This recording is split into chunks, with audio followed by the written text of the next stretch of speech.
Hello everyone. Hello everyone.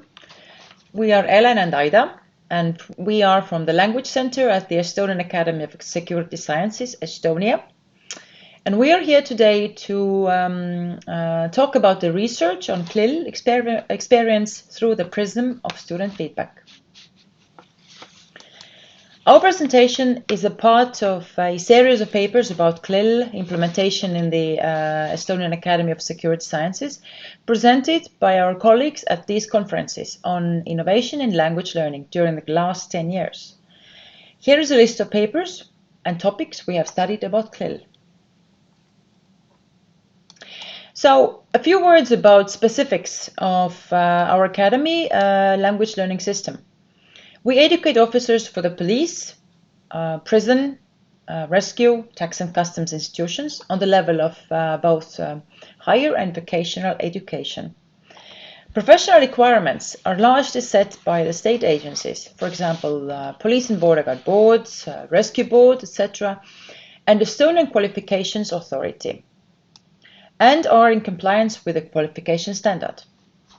The present CLIL practice is the result of the close relation with professional standards of specialities at the Academy. Competency-based assessment is also employed. Therefore, the aforementioned professional standards are embedded in the acquired competencies of all the curricula. Estonian Academy of Security Sciences students carry a burden of succeeding in professional competencies and language for specific purposes.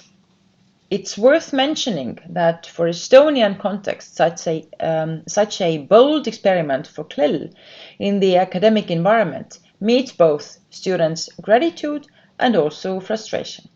However, CLIL theorists point out the necessity of integrated learning for new generation learners, focusing on immediacy. Our foreign language instruction in higher education consists of 72 hours of general English, 144 hours of general Russian from A1 to A2 level, introduction to Russian for specific purposes, 54 or 72 hours of work-related foreign language classes on B2 level in English and B1 level in Russian, 36 hours of CLIL in Russian or English during the study period. And the vocational education includes 54 hours of general English, 108 hours of general Russian, 30 hours of work-related foreign language classes on A2 level in Russian, and 12 hours of CLIL in Russian or English during the study period.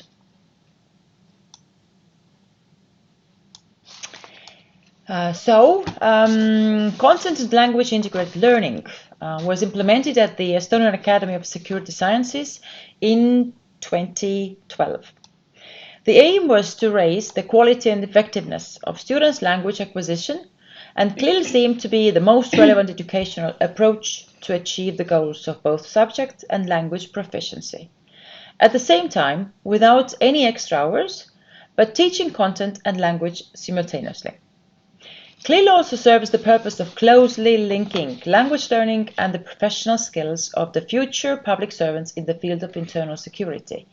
Furthermore, CLIL was applied to help Estonian Academy of Security Sciences students reach the goals and meet the required outcomes necessary for performing their future professional duties effectively. And since the implementation of CLIL in the academic year of 2012-2013, today all the curricula contain at least 36 hours of CLIL classes. In this paper, we intend to examine how students understand and perceive CLIL practices and which positive and negative aspects have emerged to improve the quality of content and language integrated class learning. During the period of 2018 and 2020, the authors conducted a quality study based on a questionnaire survey and collected 122 responses from the students of all the specialties taught at the ESS at vocational and professional higher education level. The questionnaire consists of 8 questions and covers different aspects of CLIL in the way it is applied at the Academy. In order to get a deeper insight into students' perception of CLIL practice, a qualitative method was used in the current study. The questionnaire involves questions on both Russian and English language integrated classes, and it covers topics such as how students distinguish a regular language lesson from CLIL, what they like the most about integrated lessons, if students benefit from CLIL classes in terms of their acquired language and specialty knowledge, what students find unsuitable in CLIL practices, what factors prevent students from actively participating in CLIL classes, and what CLIL methods students prefer. Based on the findings of the research, it is possible to make conclusions for improving the strategy of CLIL practices. For instance, distribution of volumes of different language courses at general language, LSP, and CLIL, and about the content of CLIL practices, compliance with students' expectations when studying the subject and the language of the internal security specialities. At the Estonian Academy of Security Sciences, CLIL and immersion elements are intertwined to some extent, while the students are expected to solve work-related cases when communicating at least with Russian and English speakers. Still, it is important to keep the focus on both language and subject equally, as it is the essence of CLIL approach. Students are rather expected to complete work-related interactive activities that acquire the new words and phrases routinely. Therefore, the elements of immersion are used in EASS CLIL classes. So, the symbiosis of several elements, which are content, language 1, mother tongue as a mediator, language 2, English, language 3, Russian, and LSP, which is the language for specific purposes, form the specificity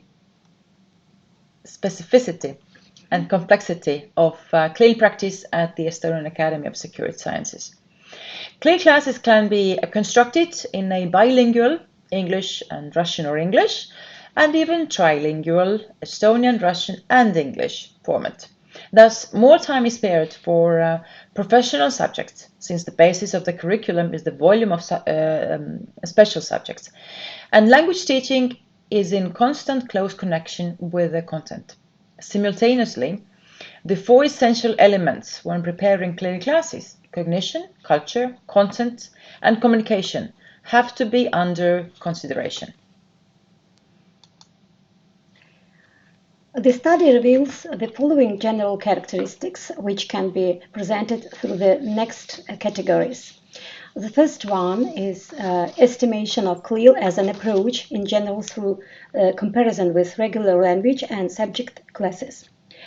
First, it should be pointed out that 13.9% of respondents did not answer the question, though informative and lengthy responses were received from 86.1% of the respondents, the content of which generally can be divided into the three following groups of features noted by students. The first is acquisition of both the foreign language, English, Russian, English and Russian, and language for specific purposes through a subject. Students perceive CLIL as a combined language learning and professional lesson where they can practice both English and Russian work-related situations. At the same time, it is noted that CLIL class is more real than a regular language lesson, and integrated lessons cover more different areas. The second feature is practicing the use of language communication. In students' opinion, the knowledge of languages is introduced better than in a regular language class, even LSP class. And the third one is more dynamic, intensive pace of the lesson. CLIL provides students with brainstorming style language and subject learning, which seems to them to be more intensive and more informative.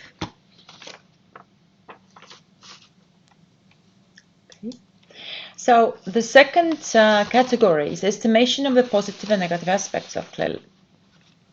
So 15.6% of respondents did not answer the question, but accordingly 84.4% percent note the positive and negative options, among which the following positive options are highlighted.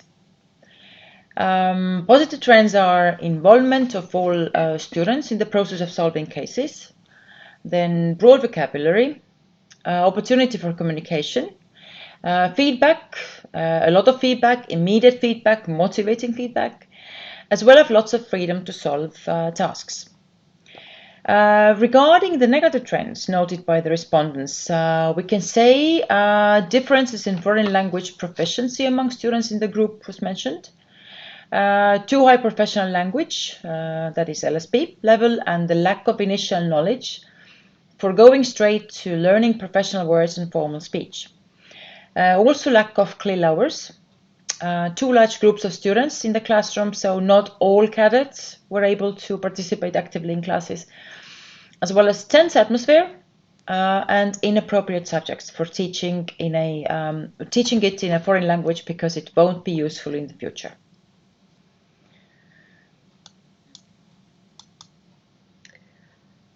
Back to the negative aspects, the following interfering factors are mentioned by the respondents. Language barrier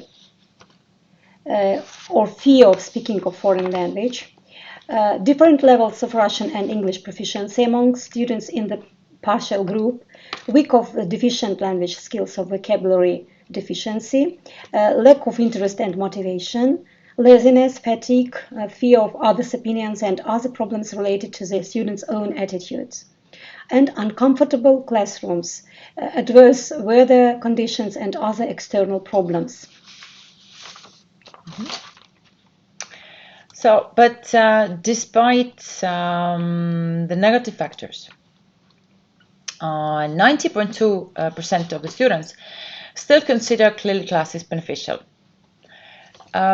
Students have noted the following positive aspects as the opportunity to test one's skills in Russian and English, as well as knowledge of the specialty, expanding the scope of knowledge, that is clarification of the complex terminology, more professional and language knowledge, improving professional and language knowledge, as well as various types of educational activities to develop one's language skills and professional knowledge synchronously. Extremely practical hands-on training and gaining confidence in using English and Russian, including overcoming the language barrier. The analysis of the participants' feedback shows that CLIL enhances students' motivation, acquisition of both foreign languages and specialty competency. However, it is important that students formulate all the negative factors that hinder effective language and subject learning, which will later be considered in order to improve the quality of learning and intensify the learning process, as well as to find more effective and student-friendly learning environments. The main challenge mentioned by the respondents is an insurmountable language barrier, a lack of general language skills to acquire professional terminology, and a deficiency of motivation. The obtained empirical data allows us to revise the content and strategy of CLIL practices in order to facilitate students' language and content learning process, to increase the volume of general language at levels of A1 to B1, more spontaneous language activities, etc. So, clearly in the nearest future, what's next? The feedback on students' perception and understanding of CLIL was received before the pandemic, and therefore it reflects students' experience of CLIL in face-to-face instruction. Thus, as a follow-up of this study, a research on students' perception, experience, and attitude towards digital CLIL, all participants' feedback, including subjects, students, and language teaching staff, is recommended.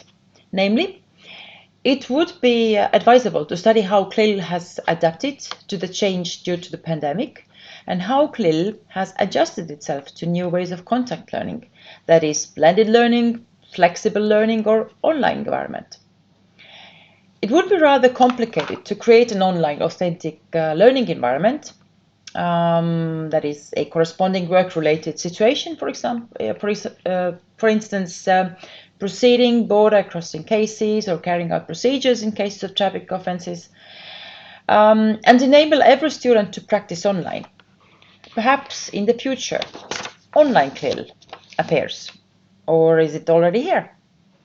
Could it be possible to compile online CLIL classes to receive a similar feedback from students? Or could distance learning influence or even harm the effectiveness of content and language integrated learning? Well, these are the questions that have arisen due to pandemic. Considering the current situation with the digital-oriented trend in education, it seems to be necessary to recognize that in relation to the implementation of CLIL, we are still facing the necessity to specify the concept of CLIL and its boundaries, as CLIL Experience at our academy somewhat extends the traditional CLIL methodological framework. So can it be claimed that CLIL is a flexible, adaptable method, or is it rather a new hybrid approach? Well, these are the questions that need to be studied in the coming years. And now, instead of Kahoot, we would like to invite all of you to discuss these questions. And we're sincerely interested in your opinion and ideas about CLIL in the future. Thank you. Thank you.